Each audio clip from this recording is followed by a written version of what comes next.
Hello, my name is Gabriella Caldwell. I am an SPCE 610 and Section 824 for the fall semester of 2024, and we will be talking about multiple stimulus without replacement as a preface assessment.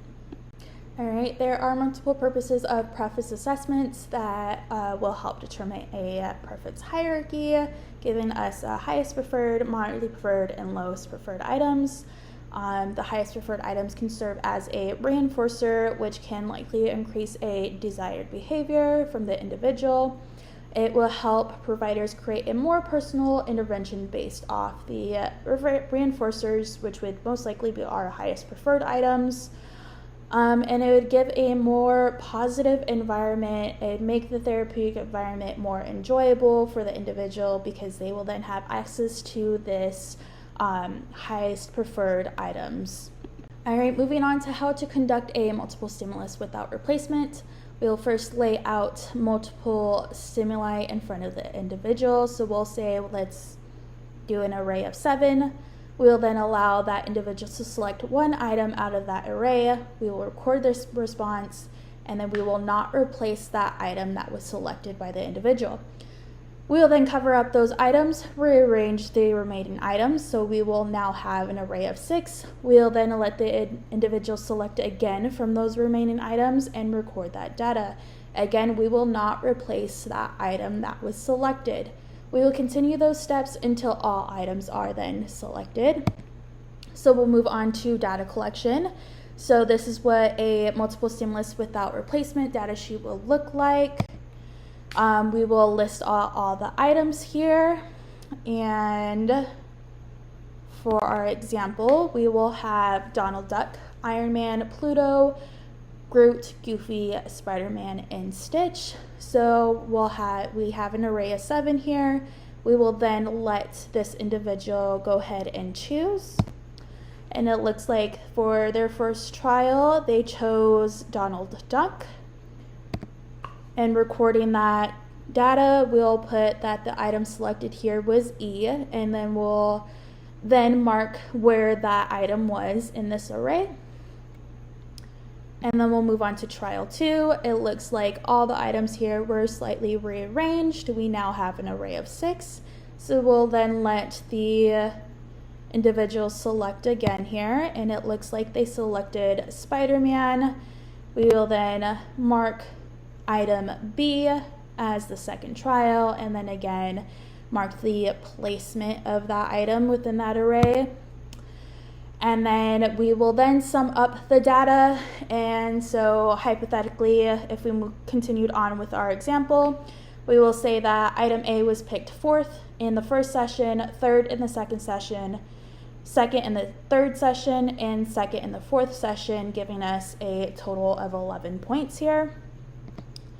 And then ranking those preferred items, we have item C with 7 points, item B with 9 points, moderately preferred items, item A with 11 points, item E with 15 points, lowest preferred D with 22, F with 23, and G with 25. And here is an example that I modeled here with the multiple stimulus without replacement.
And then so from the video, this is what the data that I collected.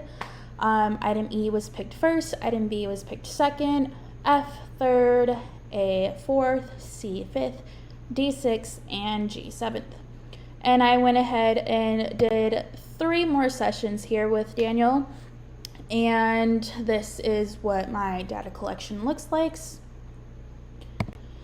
Sum of trials, I have item A was picked fourth in the first, third in the second, fourth in the third, and third in that last trial here, with a 14 total. And then we have our highest preferred E and B with 5 and 10 points, moderately preferred A and F and C with 14, 15, and 20 points, and lowest preferred items F and G with both with 24 points. So here we could say that our highest preferred E and B could most likely serve as reinforcers, and our lowest preferred will most likely not be a reinforcer for our individual here. I hope you guys learned from this video here, and I wish everyone else the best of luck. Thank you.